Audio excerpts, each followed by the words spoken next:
eyes were opened and I saw his face. No one could ever take away my faith. My life was changed the day that Jesus came. No one could ever take my song away. My eyes were opened and I saw his face. No one could ever take away my faith. My life was changed the day that Jesus came. Yeah, my heart burns tonight. I saw the light in his eyes when he looked at me. My whole world's alive, alive in the presence of him inside of me. Now I know whose I am. Whenever I stand on his feet, I believe I was but now I see.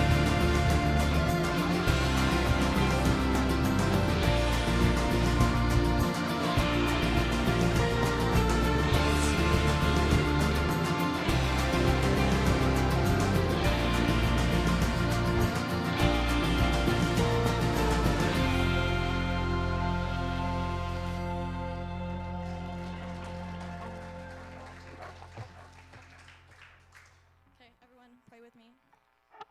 Dear Lord, thank you for everyone and that they're able to come here today and worship you, God, because you're amazing and we love you.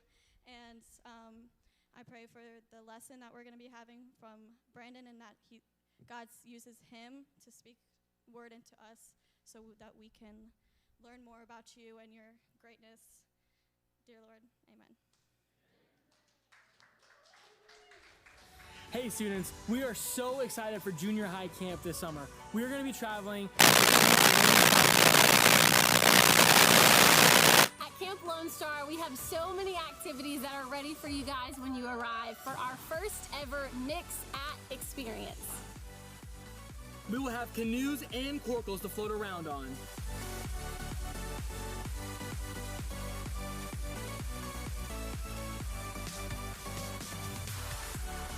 Get ready to gear up for archery tag.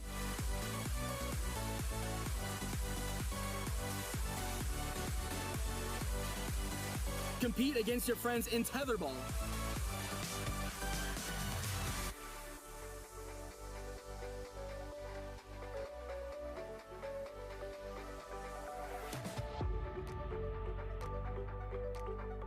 They have a massive gaga ball pit and a campfire space. Race your friends head to head through the obstacle course.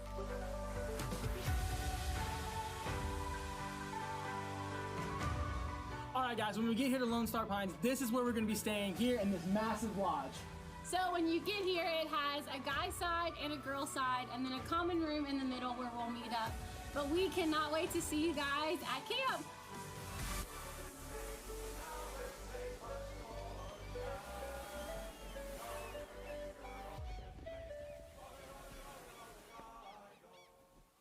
Hey high school students, we are so excited about this summer, and we are taking you to Carolina Creek. Carolina Creek has so many awesome activities. Things like, we've got ropes courses.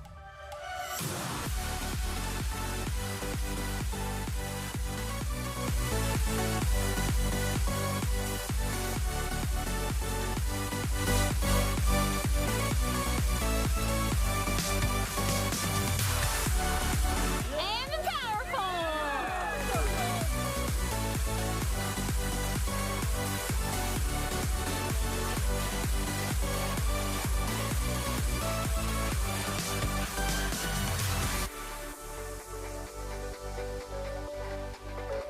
There's zip lines.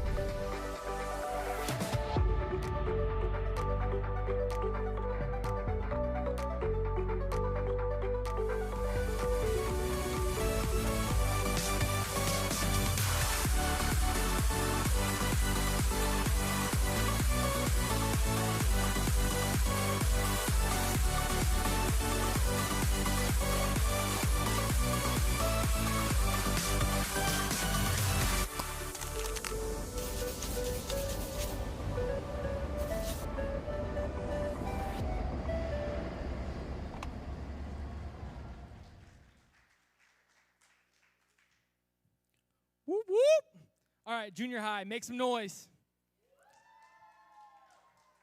All right, high school, make some noise.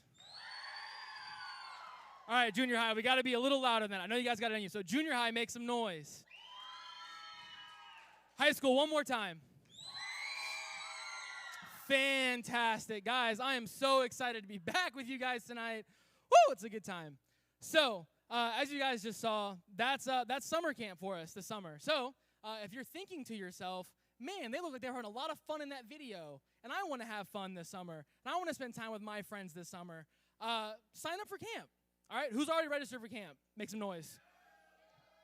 There we go. We still have spots left. There's room in both places. So if you're like, I'm not registered for camp, dude, like, go home, talk to your parents. We're sending email links out all the time. I'm sure they love getting them every Monday morning fresh from us, a sign up for camp. But register for camp, guys. It is going to be such an awesome time. We are so excited to get to go to Trinity Pines, Lone Star Pines, and Carolina Creek this summer. It is going to be an awesome time. We cannot wait. So, like I said, if you're like, that looks like a lot of fun, and I like having fun, then sign up. It's going to be great. If you're like, I don't like having fun, then probably won't have as much fun. But that's not anybody in this room, so be excited about it. So that is our only kind of announcement for tonight. We are closing out our series called The Assist this evening.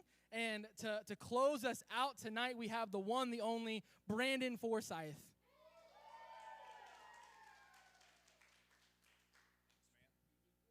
Hello, hello, check 1, 2.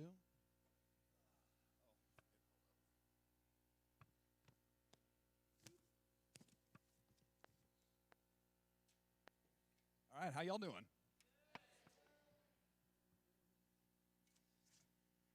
All right, so like Cody said, I'm Brandon Forsyth. Hello, it's really exciting to be in here with you guys.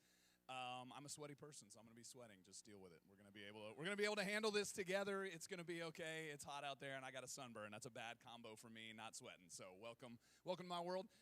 Some of you guys may know me. Sometimes I preach in the big house, if you guys are familiar with that. Some of you guys may know me because I have like 1 million kids in this group. If you're a Forsyth, can you raise your hand? There's like, we got, 6th grade, 8th grade, 9th grade, 11th grade. Like, oh, wow. That's exciting, just to be my child, huh? Very, very cool. But some of y'all are like, who is this old dude and why is he here?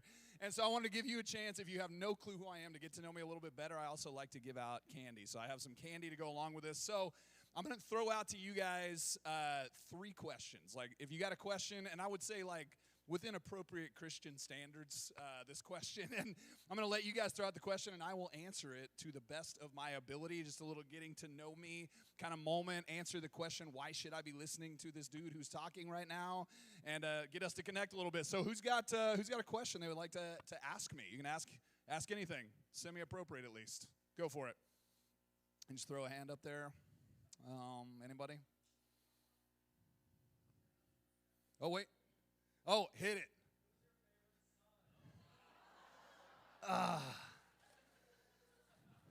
For that question, you're getting Whoppers. You're not getting the good stuff. But here you go. Dane. Oh! All right, hey, just to answer the question honestly, Aiden, I'm sorry. Dane, I'm sorry. It's Jesus Christ, the Son of God, is my favorite son. How's that for the church answer? You just got Jesus juked, son. All right, let's go. Who next? Oh, hey, no. Okay, non-family members. The rest of you, yeah. Sorry, suckers. Who's got? You can ask me anything. Go for it. This is your moment. Yes, I am. Here we go. That's an appropriate question. The first thing I grabbed, dots. There you go. Hand that back, please. Thank you. I just turned 43 last Monday, so 43 years old. My favorite candy. That's a great question. What's your favorite candy? Well, what's your favorite candy? What? Oh, I got nothing like that. But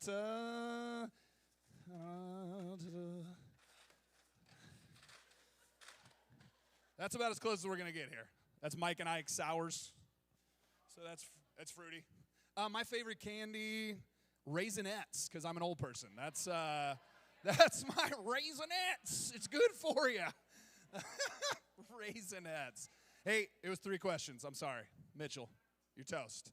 All right, so hey, thank you for asking those questions. Seriously, you guys went pretty easy on me. I was hoping for some a little bit spicier questions, but it's okay. Those were very easy for me to answer.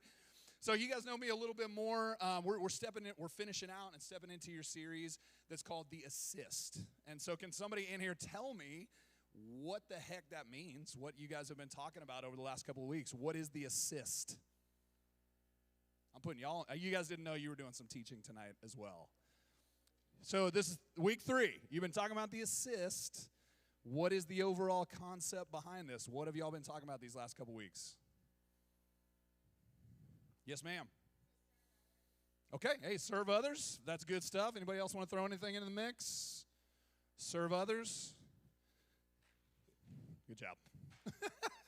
All right, so we're talking about each week you're looking at how Jesus assisted others, how he saw people, how he stepped in, served them, and we're asking the question, hopefully all of us are going to be asking the question tonight, what does it look like for me to see the people around me and serve them as well? That's how we're going to be closing out, and we're going to be looking at a story from the Bible about a guy named Zacchaeus. So if you got your Bibles or your phone Bibles or whatever else, turn to Luke chapter 19, verse 1. Chapter 19, verse 1. Dang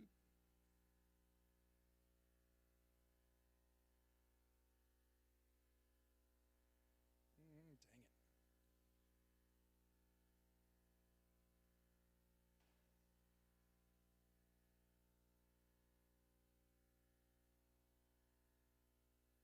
All right. I'm going to actually pop down here under this light.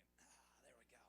Sorry, I'll try not to breathe on you guys and whatnot. All right, Luke chapter 19, verse 1 is what we're going to be looking at. And before we jump into that, I'm going to need 4 volunteers. And hey, before you volunteer, I like what you guys are ready for here. 4 volunteers that are fairly open to making some stuff up on the fly and fairly extroverted. Okay, so 4 volunteers. 1, 2, 3, 4. Let's go. Let's go. Come on down.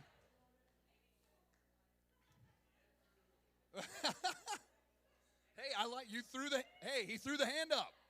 I'm letting him roll. I like it. I like the bravery there. All right, so what we're going to do is we are going to read Luke chapter 19 verses 1 through 10 together, and then you guys are going to act out the best version of that you can think. And so, Natalia, you're going to be Jesus. You are going to be Zacchaeus. You are the wee littlest woman in this group up here, so that's good.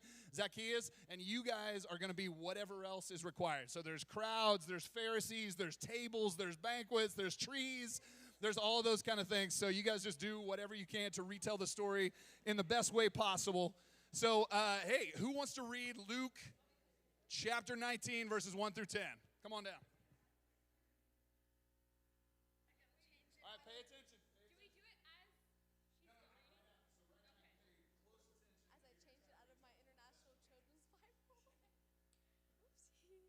Okay, he entered Jericho and was passing through. And behold, there was a man named Zacchaeus. He was a chief tax collector and was rich. And he was seeking to see who Jesus was, but on account of the crowd he could not, because he was small in stature. So he ran on ahead and climbed up into a sycamore tree to see him, for he was about to pass that way. And when Jesus came to the place, he looked up and said to him, Zacchaeus, hurry up and come down, for I must stay at your house today. So he hurried and came down and received him joyfully. And when they saw it, they all grumbled, He is gone in to be the guest of a man who is a sinner. And Zacchaeus stood and said to the Lord, Behold, Lord, the half of my goods I give to the poor, and if I have defrauded anyone of anything, I restore it fourfold. And Jesus said to him, Today salvation has come to this house, since he is also a son of Abraham, for the Son of Man came to seek and save the lost. Appreciate it. Nice work. Nice work. All right, so you guys ready? You are going to retell that story and action.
Very nice. Give him a round of applause. Woo! Hey, you guys can all grab a piece of candy. Grab a box of candy there. Nice work, guys.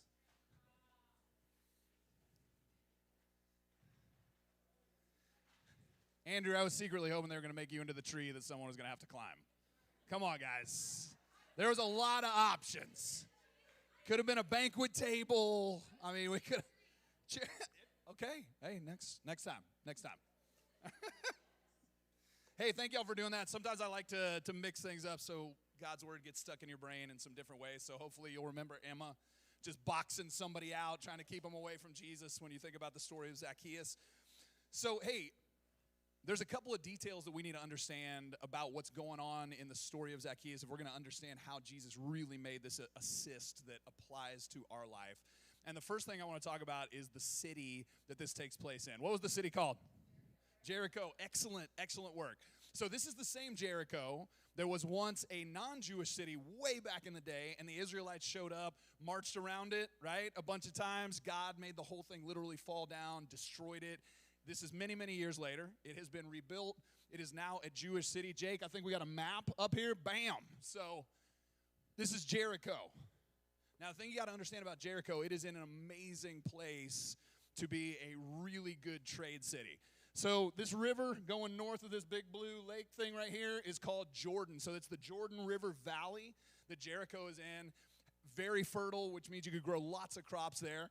If you'll notice, this is the place to get to the Mediterranean and Jerusalem from Arabia and Asia, and so it is this amazing trade center. If anything is coming out of Jerusalem or out of the Mediterranean, you got to go through Jericho. So essentially all roads end in Jericho. They had tons of trade goods that were flowing in and out. This is important for us to know. So second thing is, Jericho was known as the fattest city in Palestine, and you may be saying, like, fattest city? I know, like, in our day and age, they actually rank cities around the U.S., like, who's the fattest city? But this isn't talking about chunky people. That's not what we're talking about in this moment. This is more of a pH kind of fat, what's going on here, because they had a ton of wealth, right? Ton of wealth for the people of Jericho. In the Jordan River Valley, they could grow these things called dates. If you don't know what dates are, they're like figs. If you don't know what figs are, I cannot help you. But I can show you this picture, Jake. This is what figs look like, dates look like when they are growing on date palm trees in the Jordan River Valley. So they had these all over the place, and before they had amazing candies, like some of you guys are eating right now, this is what they loved as candy. These dates, they sold them all over the world along those amazing trade routes. Not only that, but they grew lots of palm trees right around Jericho, and it was coveted wood. So they were selling this all the time, and they were the fattest city in Palestine because they had fat stacks. They had tons of cash. And this is important for us to understand because it applies to what Zacchaeus did for a living. What was his job? A little bit more to that. Oh, there we go. Let's go. You don't get candy for it, but that was good. Yes, he was the chief tax collector, meaning that he basically ran a pyramid scheme. So let me show you. If you don't know what a pyramid scheme, this is how it works. So a pyramid scheme means that there were all these little tax collectors that worked for Zacchaeus because he was the chief tax collector. And the way tax collecting worked in the ancient world is they were conquered people under the Roman Empire, and the Romans said, hey, every person that's in your territory, you need to give us this specific tax for that person. Get it from them. The tax collectors, who were Jewish men, could make money for their families by overcharging their neighbors. And so they would charge them tons of money. Then they would say, here Romans, here's your cut. And they would get rich from all the extra that they would charge their friends and their neighbors. And so all of these people that are running around beating their neighbors up to get extra cash, cheating the people around them, are given a slice of the pie to Zacchaeus. So he was absolutely rolling in it. Okay, he was probably one of the wealthiest people in all of Jericho. And so this is what you got to understand. He is filthy rich, and I know that may not sound like a bad thing, but it was a bad thing. And for you guys to be able to wrap your heads around how his neighbors felt around him, I wanted to show you some pictures of some people being the absolute worst. Okay, this is humans at their worst. Let's look at some of these. Jake, what do we got? So, dude, come on, for reals? Like, hey, you better not be doing this when you're going to restaurants. This is a group of people just rolled out of McDonald's. Like, this is what they left at their table. You can imagine a party about the size of the people in this room and just roll out not a piece of trash thrown away. That's the worst. Okay, let's keep on rolling. What do we got? This is, so I don't know what that side of the picture means. I sent these on, but that's my bad. But look at this. If you can tell what this is, that is a glass that is filled with water that is turned upside down on the tip that he is leaving for the waiter or waitress. And so when they pull that cup out to get the tip or the money for the bill, the water goes all over the table. Yeah, I mean, sure, they could try to like get their hand under the plate and flip it, but that's a jerk move, all right? That's the worst. That's the worst. All right, what do we got, Jake? Come on, bro. Oh, his funky feet with his nasty toenails and some like lady's hair. That is disgusting. He's also, anyway, sunglasses, the earbuds. He just does not care about anybody else in the world. That's the worst. Keep it rolling. What? Oh, no. The picture got messed up. So, oh, yeah, you can see it. So look at that. This is the leftovers. The lady wanted to really check out some of the bread down there on the bottom shelf, so she grabbed like 3 loaves of bread, used those as a knee pillow to then sift through the other bread and then just rolled out. Like, that's, come on, lady, that's the worst. Don't be these kind of people. This is a secondary lesson for tonight. Keep on, come on, dude. Like, did you not realize here that you were in cement? And you just keep motoring through. That's the worst. Keep it coming. What do we got? Oh, dude, okay. This is an ambulance helicopter, right? These are people with stretchers trying to get to said helicopter, and this is the car parked on the sidewalk to get to the helicopter pad. That's evil. That's the worst. Jake? Again, the bread people, they really find bread as a comfortable seat. Dude, I don't know, it could be a dude, could be a lady. Either way, they're just vibing on somebody else's bread. That is totally disgusting. That's the worst. Let's just read this. We apologize to our customers that we're no longer using dressing rooms. They were being used as restrooms.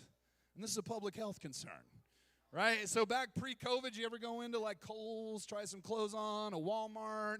Imagine you walk in and they're on the bench. Just somebody's lunch, just sitting there. In law. I mean, that's the worst, correct? That is the absolute worst. Keep it coming. All right, I wanted to close out with this. So, oh, look, he's giving his little puppy a drink. No, that's not what he's doing. That's the other end of the puppy. He is in a public drinking fountain, lifting the tail of the dog up. Just, let me wipe everything out. Come on. Yeah, thank you. Finally, you guys are like, yeah, sit on bread all the time, but watch a dog's butt. That's disgusting. It is. That's the worst. So I think, is that it, Jake? Thank you. You did awesome, man. Jake Curl, everyone. Jake Curl. All right, so now I want you guys to take all of the selfishness, all of the worstness of those human beings, put it into a big old pile in human form to create the person who is the absolute worst, right? All those people together. Whatever you're experiencing right now in your head and heart, that is how the people of Jericho felt about Zacchaeus. That's like way worse than everything that we just looked at. That's how they felt about him. Why is that the case? Because they are conquered people. They are in their homeland. They have been conquered by the Romans. They hate being under Roman rule. It'd be like if somebody came into the United States, just took over, and now we're just another country. That's what they're experiencing. Not only that, but Zacchaeus and all his little tax collector cronies, they work for the Romans. And so they are running around. They are beating up their neighbors financially to con them, to steal from them on behalf of the Roman government. So they are traitors and they are thieves. They are absolutely hated by the people in their culture. So think about this from Zacchaeus' perspective. Sure, he's got a lot of cash, right? He's got a lot of power. He's got this team of tax collectors that work for him. But think of the other half of the equation. He has no friendships. All the people that he grew up with hate him. He is not allowed to worship in Jewish worship services. He is not allowed to because they see him as a traitor and a sinner. He is lonely. He is going through a tough time, okay? And yes, he brought this upon himself through choices that he made, but it's still hard, right? We've all experienced consequences of our choices. That doesn't make it any less hard. And so then all of a sudden, Zacchaeus hears about this dude named Jesus.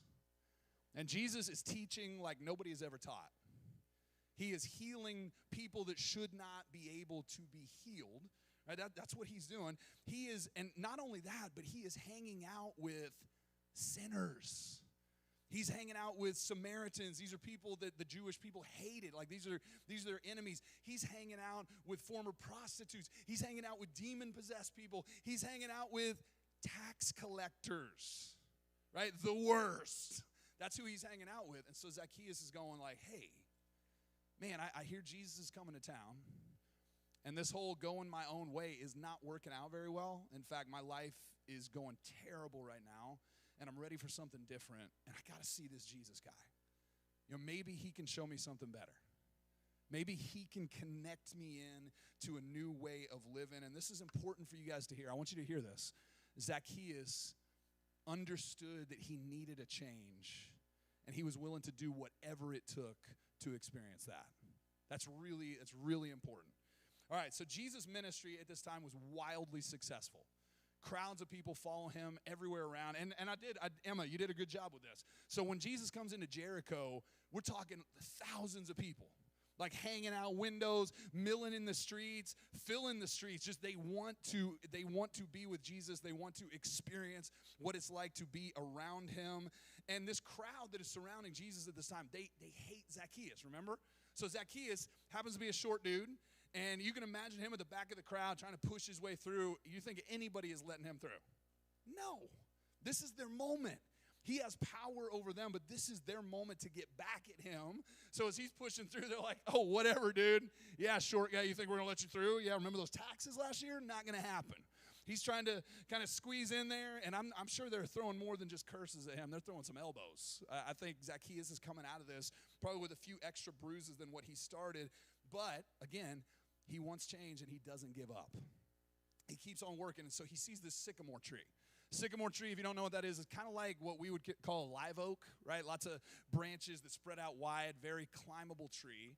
And so in our culture here in 2021, if you saw an adult climbing a tree, it would be like different, right? But not what you see every day, but it wouldn't be super weird, right? Like I have climbed trees in my adult life. I like climbing trees. If I see a tree that looks climbable, I might throw it up. So if you're at a park and I'm over there climbing a tree, you might go, well, that guy's kind of weird. But you wouldn't like freak out. Like, oh my gosh, an adult is climbing a tree. Like, right? You would not do that.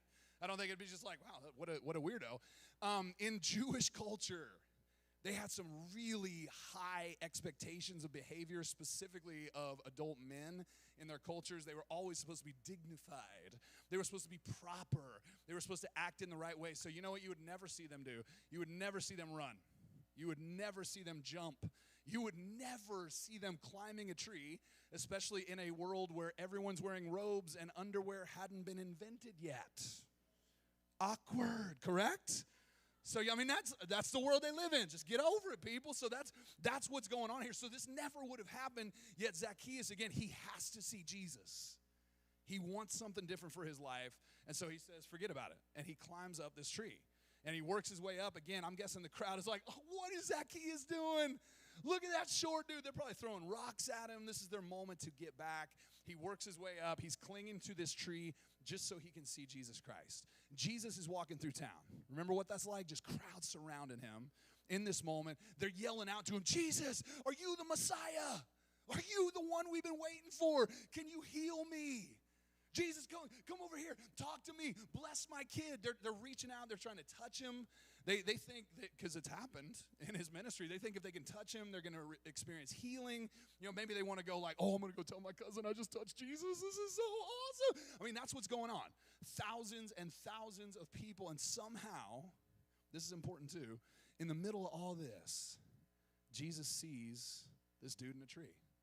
All this noise. All these people, thousands upon thousands, and he sees one man. And it's the guy that everybody in the city hates more than anybody else.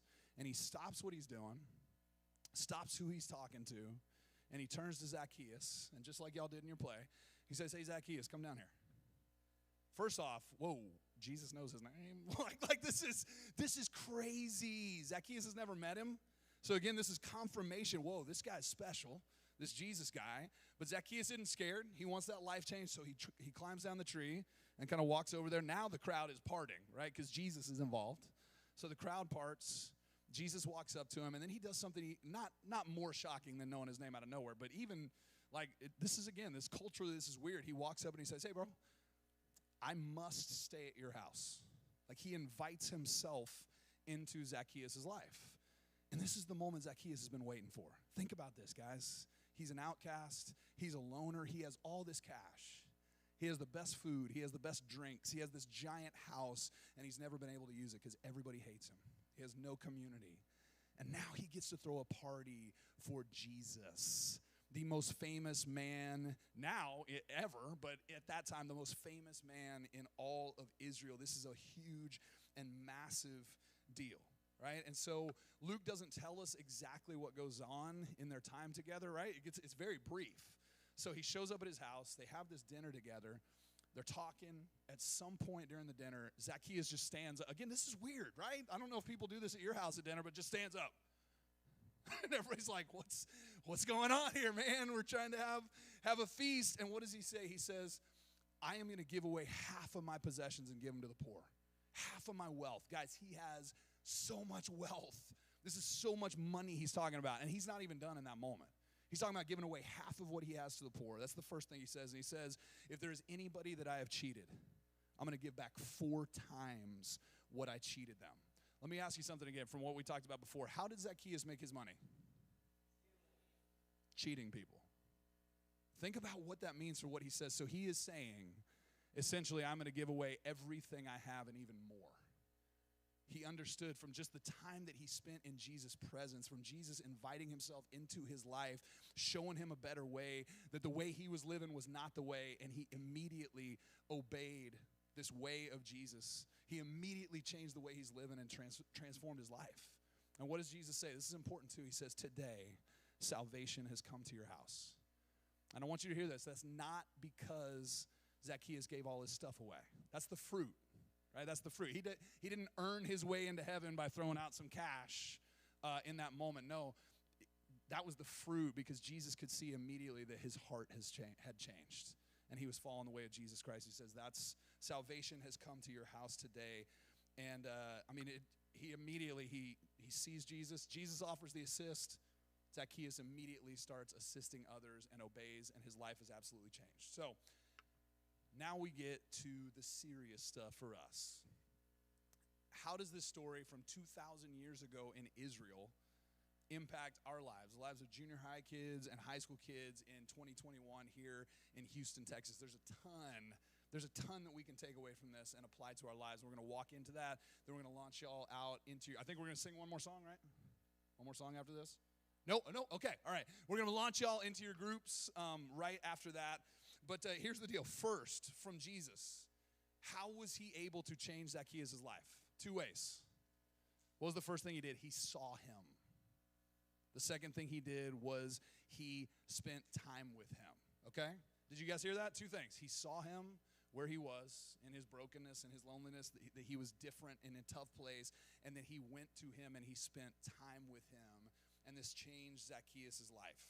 Right, again, this is a guy that everybody hated, a guy on the fringes of the community. He's clinging to a tree when Jesus sees him, and Jesus sees him, and he steps into his life.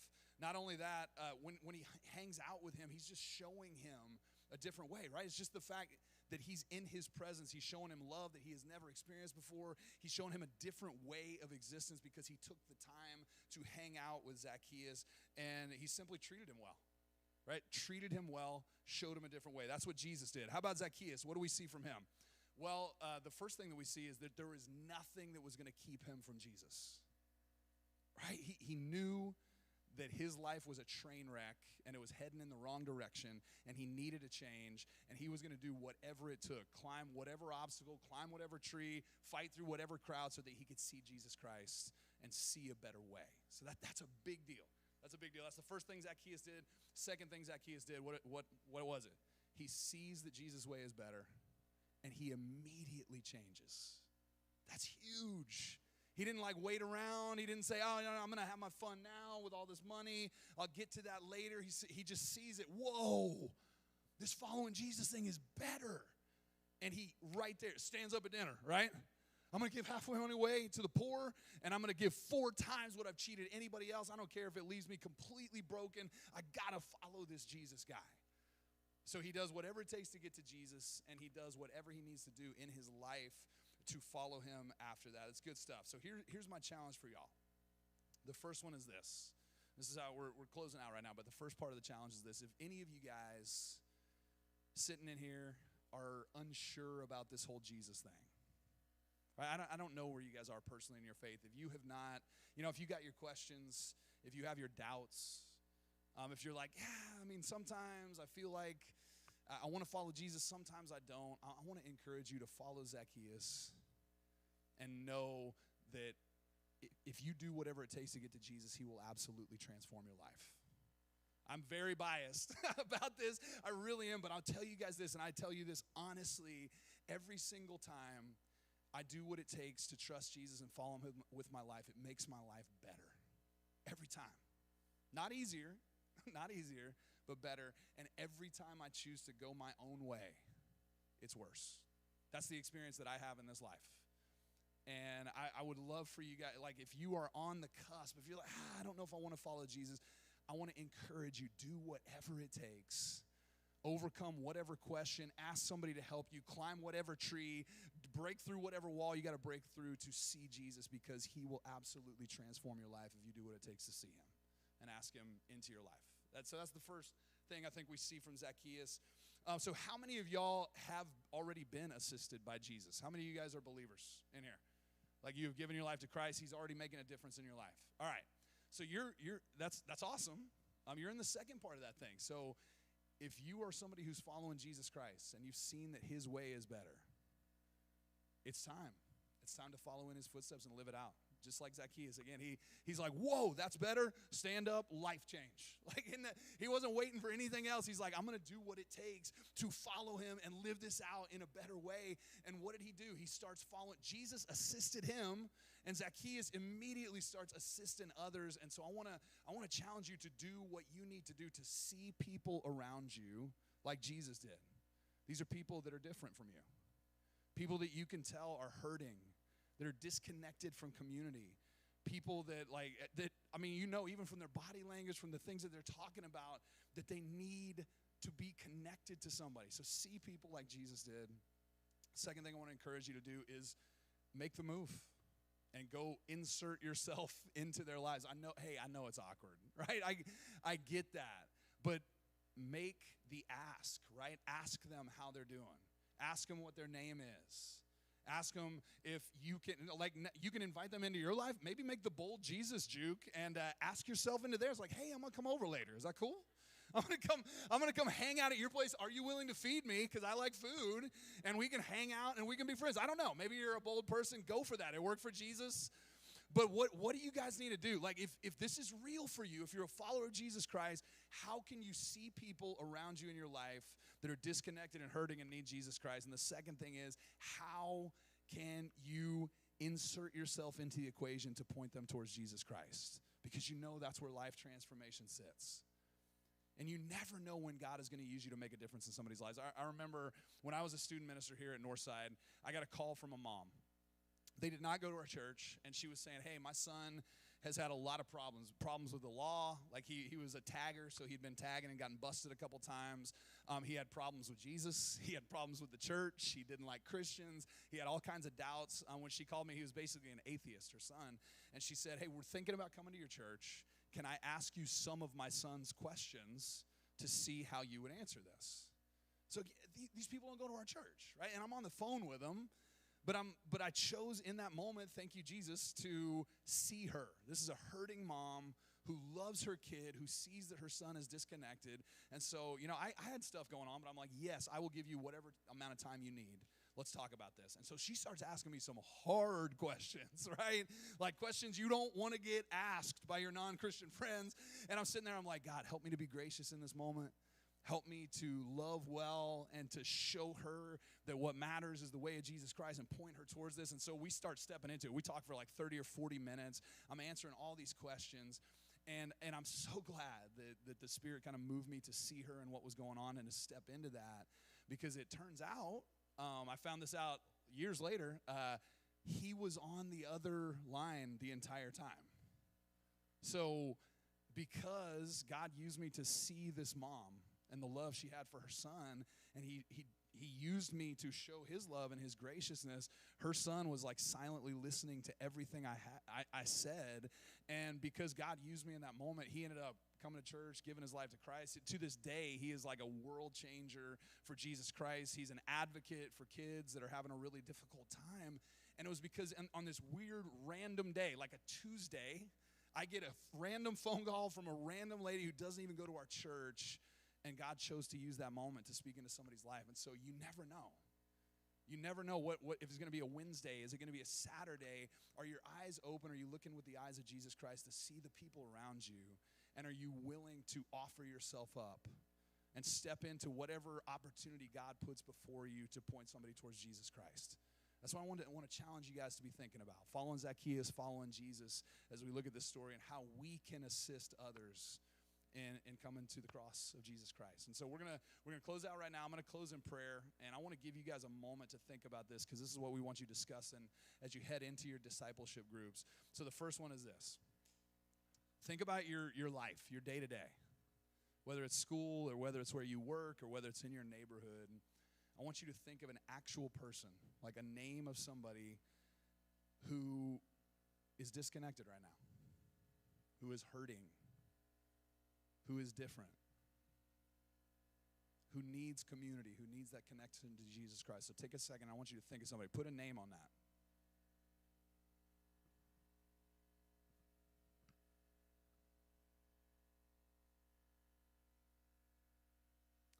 Second thing I want you to do is I want you to put together a plan, just a little one, right? Little plan. What does it look like? So you have that name. What does it look like for you to insert yourself into their life, like Jesus did with Zacchaeus, like Zacchaeus did with all of those other people? He went from thief to community changer in a meal. How cool is that? These people, these names that you guys have in your head right now, what could they do in this world if they got connected to Jesus Christ? What difference could they make? So think about what's a plan for you to connect with them. Cody had thrown out maybe inviting them to YG. Maybe it's summer camp. Maybe it's just saying, hey, you want to come over and hang out sometime? You want to go grab some coffee? I don't know what it is for you, but what's a plan? So take a second and think about a next step that you can take in a plan with that person.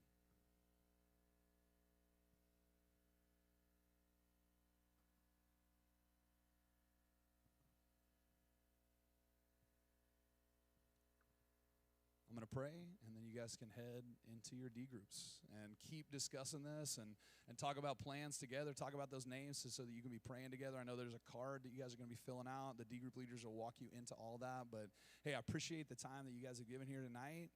And, I appreciate that story that Jesus laid out for us, what it looks like. And you guys can be a part of a story like that in somebody else's life. I can't wait to see what God is doing through you guys over this year and over the years to come. So let's pray. God, I love you so much. Can I just say thank you for coming after us? You came to this earth in the form of Jesus Christ. You showed us what true love looks like. You showed us what it looks like to stop what we're doing, to see the broken people around us, and to love them like crazy. And Jesus, this is how we make a difference in the world, following in your footsteps. And God, whether the people listening to this are 11 or all the way up to the adults in this room, God, let us be people that look around every single day with your eyes to see the people who need connection and get them connected to you. Do whatever we can to get them connected to you, God. We want to be your people. We want you to use us, God. Do powerful things through these students. Do powerful things through these adults, God. We love you so much. It's in your precious and holy name we pray. Amen.